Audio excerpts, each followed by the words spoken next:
dieksekusi. Hal ini berdasarkan permintaan dari Presiden Filipina Benigno Aquino III bahwa tengah berlangsung sebuah proses hukum yang membutuhkan kesaksian dari Mary Jane. Alasan penundaan hukuman mati terhadap Mary Jane karena pelaku yang diduga melakukan perdagangan manusia terhadap Mary Jane menyerahkan diri di Filipina. Kesaksian Mary Jane diperlukan dalam pemeriksaan tersebut. Sebelumnya, Biro Investigasi Nasional mengajukan pelaporan terhadap Sergio atas kasus perdagangan manusia pada Senin 27 April.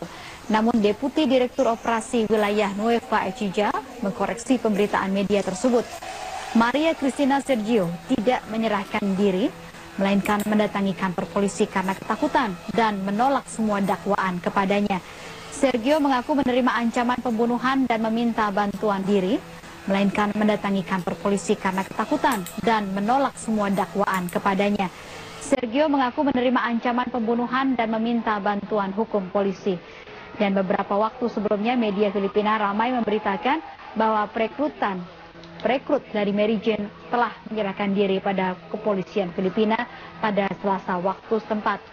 Dikutip dari media Filipina, The Inquirer, Maria Cristina Sergio menyerahkan diri ke kantor polisi daerah Nueva Ecija di kota Cabanatuan pada pukul 10 pagi. The Inquirer menyebutkan ada 2 orang perekrut Mary Jane yang menyerahkan diri. Sementara itu, Presiden Filipina Benigno Aquino III memohon kepada Presiden Joko Widodo untuk menunda eksekusi mati Mary Jane karena ia bisa saja menjadi saksi penting dalam mengadili sindikat narkoba.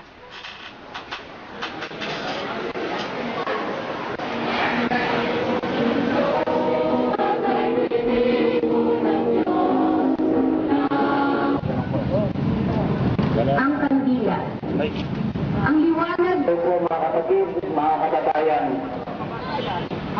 Hindi ko po disenteng trabaho at nakabubuhay na sweldo. Yan ang kailangan.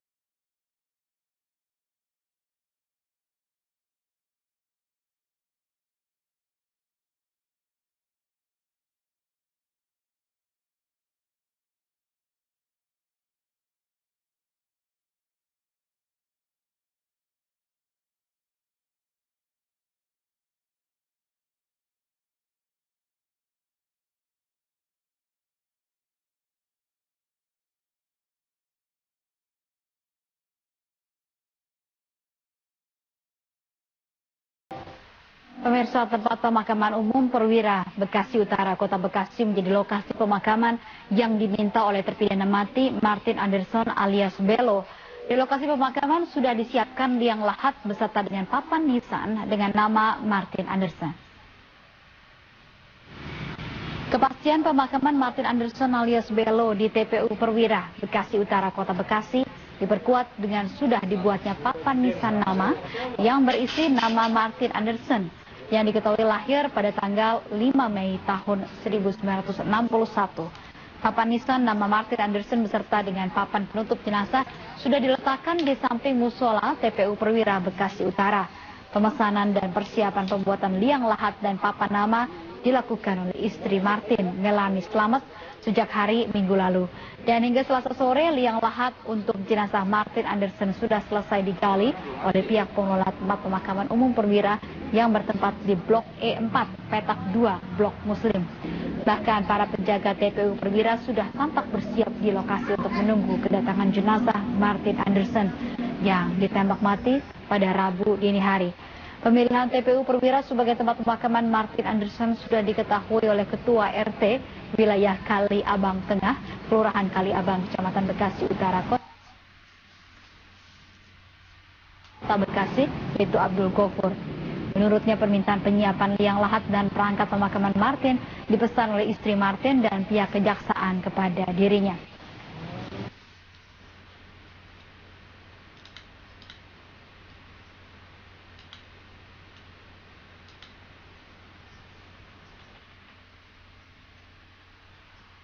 Dan Pertamanan Kota Madiun telah menyiapkan lubang liang lahat berukuran panjang 2 meter, lebar 1 meter di pemakaman umum umat Nasrani di Kelurahan Pandean, Kecamatan Taman, Kota Madiun. Kepala Seksi Pemakaman dan Penerangan Jalan Dinas Pertamanan dan Kebersihan Hari Joko mengatakan pihaknya siap melaksanakan pemakaman jenazah dari Rahim Akbaje Salami. Pemuat di wilayah Madiun, Jawa Timur ini merupakan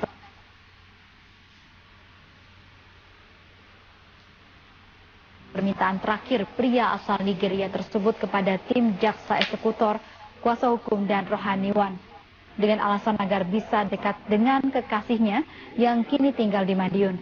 Selain minta dimakamkan di Madiun, Rahim juga berencana mendonorkan organ tubuhnya usai dieksekusi mati.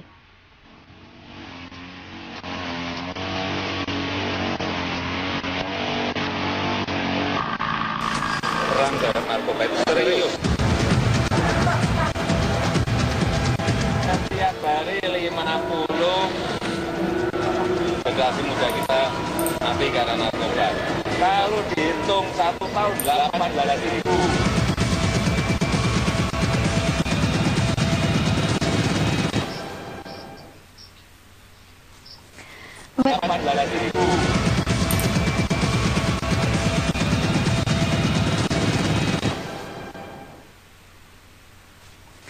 Pemirsa, Breaking News Metro TV masih akan hadir dengan informasi lainnya.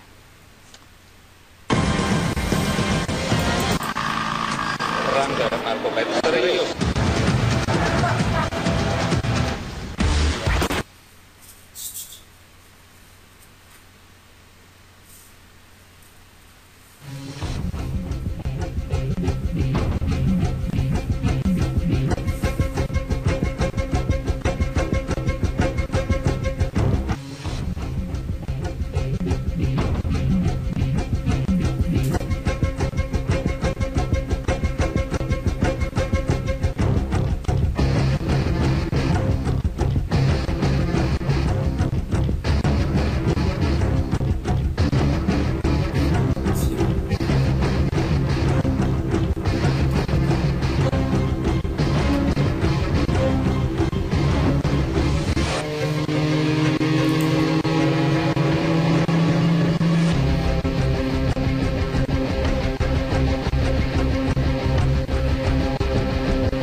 Pemirsa, Badan Perserikatan Bangsa-Bangsa untuk Narkoba dan Kejahatan UNODC merilis data peningkatan jumlah pengguna narkoba di Indonesia.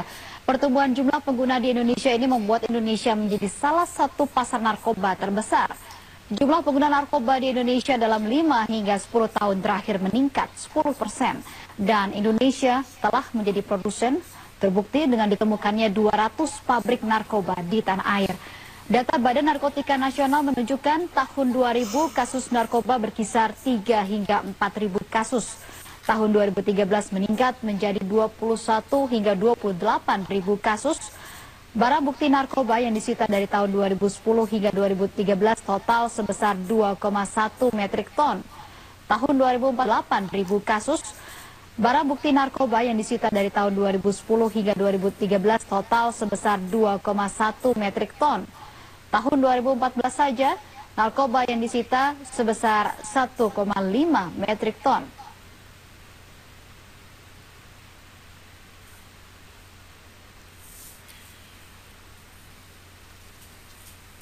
Dan pemirsa, berdasarkan hasil riset Badan Narkotika Nasional dan Universitas Indonesia mengungkapkan 33 orang meninggal setiap harinya karena menyalahgunakan narkoba. Dan BNN pun kembali menegaskan penyalahgunaan narkoba merupakan satu kejahatan yang serius.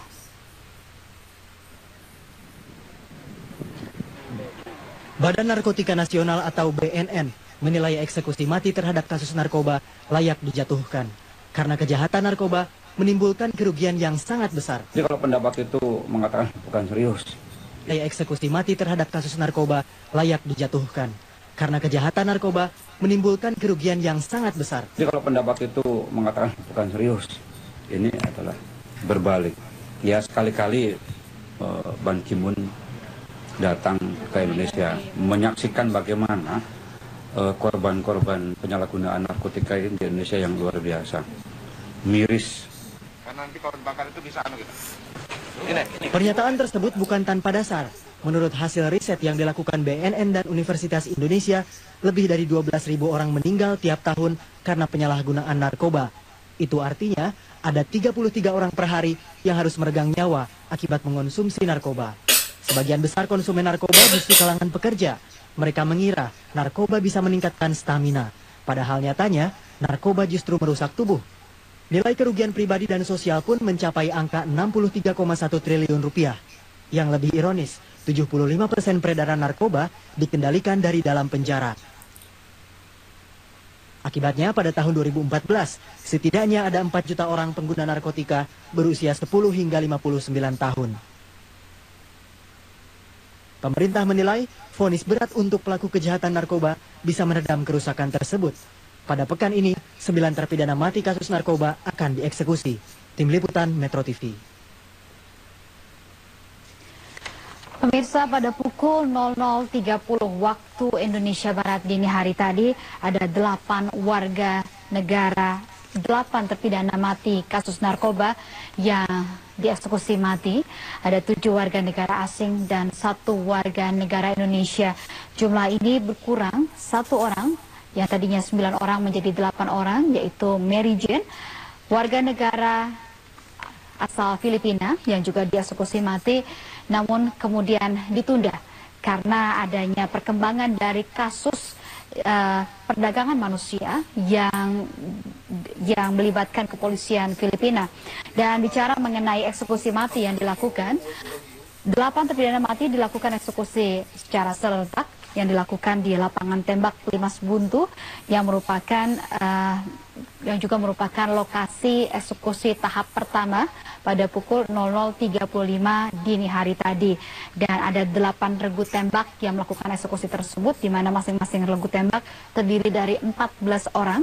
Dan tadi berdasarkan informasi terkini dari reporter Metro TV yang ada di sana, sudah dilakukan tim medis. Tim medis sudah melakukan evaluasi dan kemudian dinyatakan bahwa eksekusi mati telah selesai dilakukan dan kematian dari 8